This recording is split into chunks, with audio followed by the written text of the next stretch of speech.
with the exception of cable, when you have a needle on this end, know that you're pulling two thicknesses.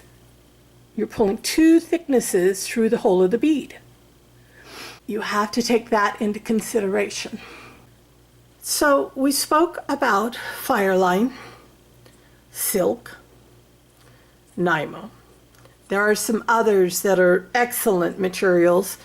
I'm just able to share with you the knowledge from what I have. I wanted to talk about natural materials. We spoke a little bit about the sinew. The sinew, mine is artificial.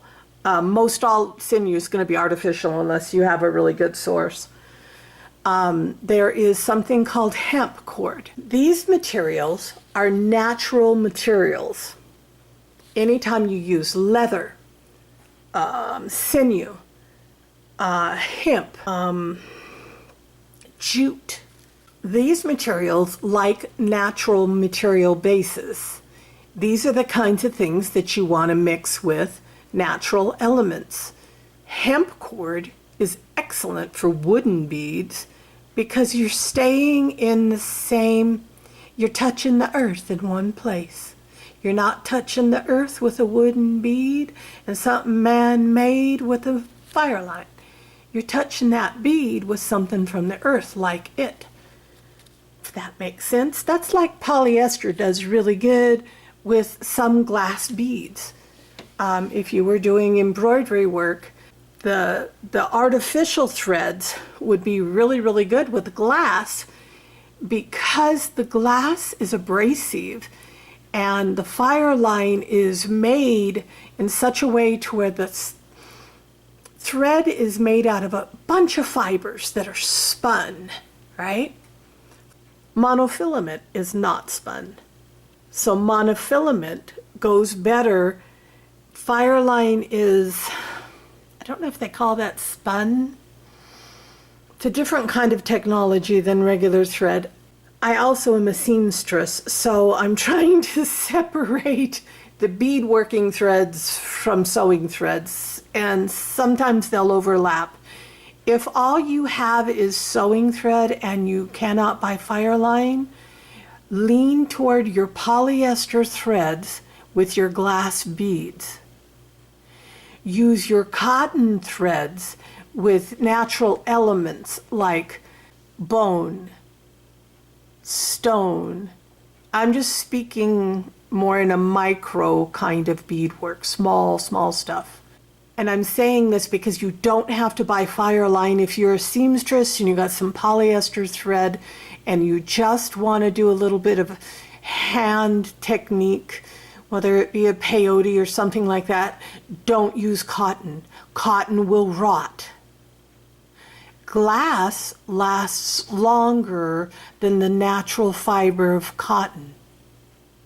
If you're going to make something for antiquity, then you want to make sure that its thread is going to last through antiquity, if that makes sense. Okay, so in here is cording. Now cording can come in polyester, cotton, leather, and other things. This is a jewel here. I love this.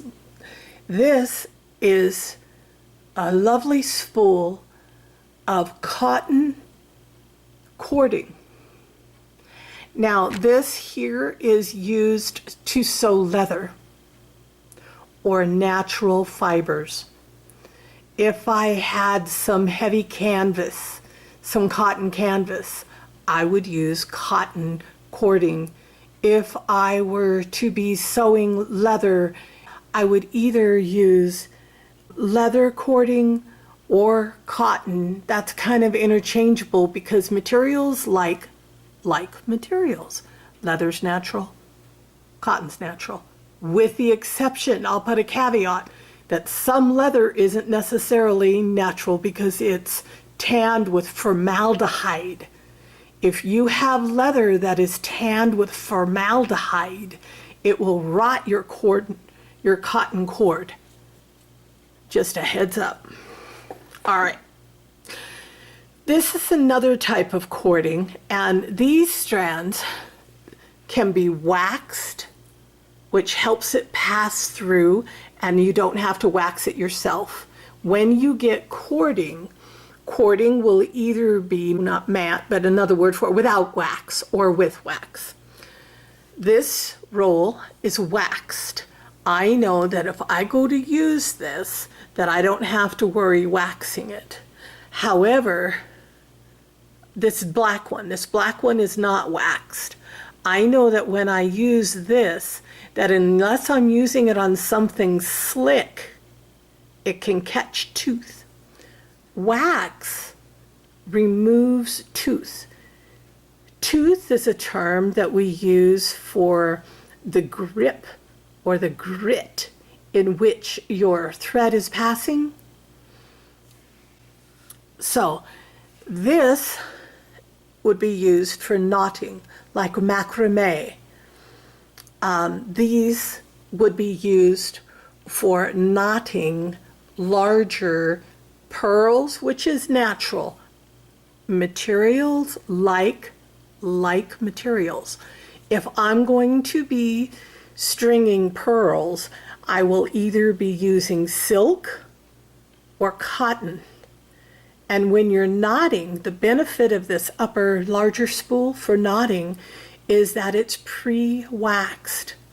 When you're knotting, you need to have that tooth removed or those knots are going to catch and they're going to just make a mess out of your work. There's another thing people call twine. There is jute twine, there is cotton twine, and there's probably a synthetic twine most likely on the market. I keep synthetic materials because if I'm working on something that's more synthetic, I need them. I want to have my work last. You see some gorgeous work and the people have used cotton thread and it busts and it breaks and the beads fall. I'm of the mind that I want these things, I want your work to last. You've put your efforts into it. This is another form of cording and it is waxed. I bought a collection of this here. These are all these here. And I use these for, say if I'm making an amulet bag or something and I want something that's more petite.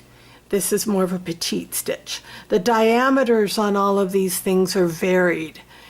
The size of the hole and or the purpose will depend upon the diameter of the material, and remember, you have to double that.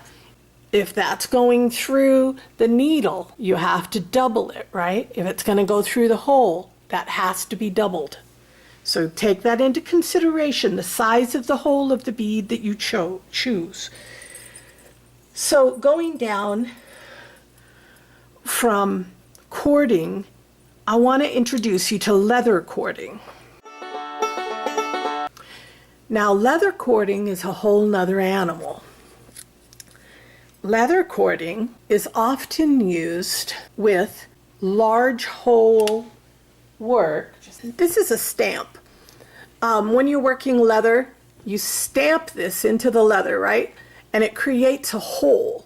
Just like if you're going to pre-drill a hole in a piece of wood, but to screw in so that it doesn't split, leather needs to be treated that way.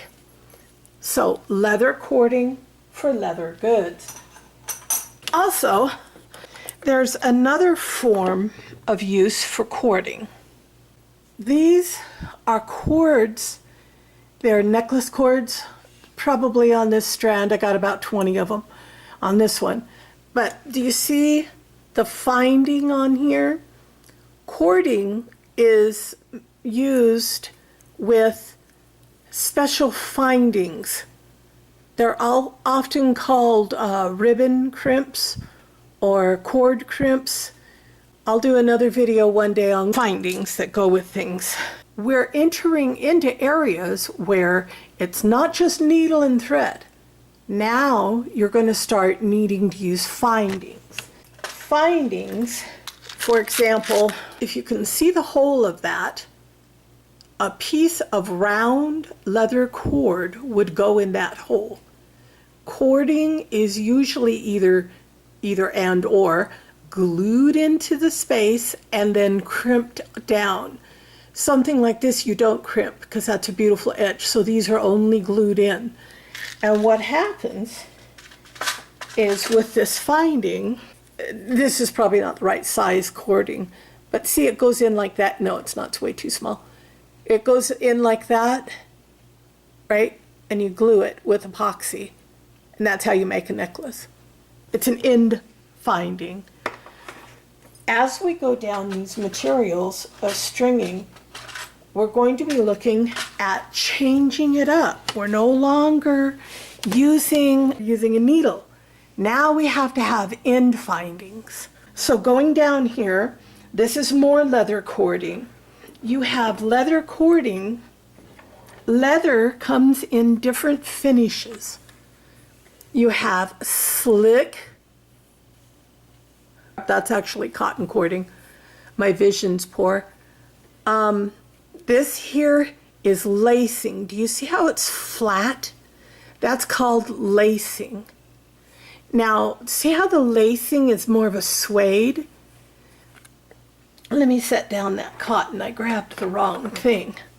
Do you see how this leather cording is slick?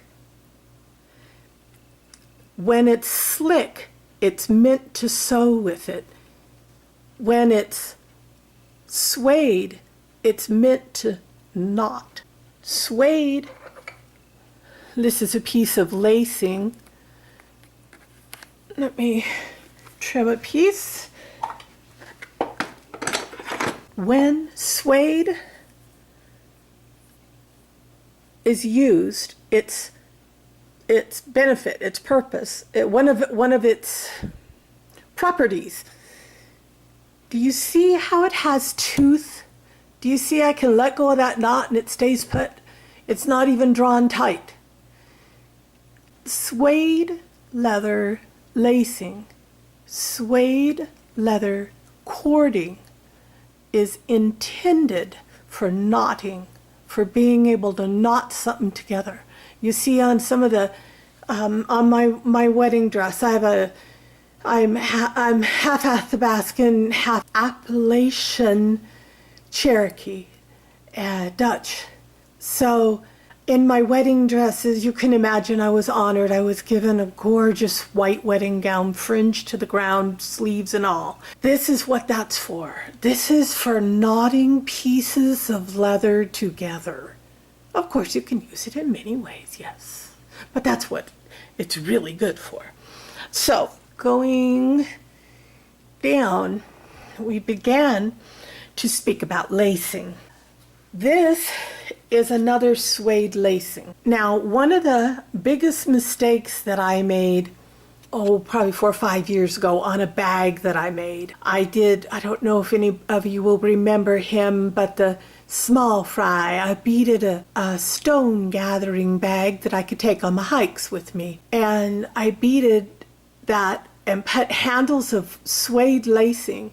That thing is the biggest pain in the butt to try to open. I have to cut it apart and take the suede lacing out. That's how we learn, though, you know. I learned it. It's a wonderful thing to play with materials and feel them. They breathe, they move, or they don't. And it's good to know them because you know how you can use them. Now, suede lacing will come in, or most lacing really, will come in varying widths, right? They will also come in varying thicknesses. One of the ways that manufacturers will try to rip you off on leather lacing is they will sell you on the width. It sounds like a great idea.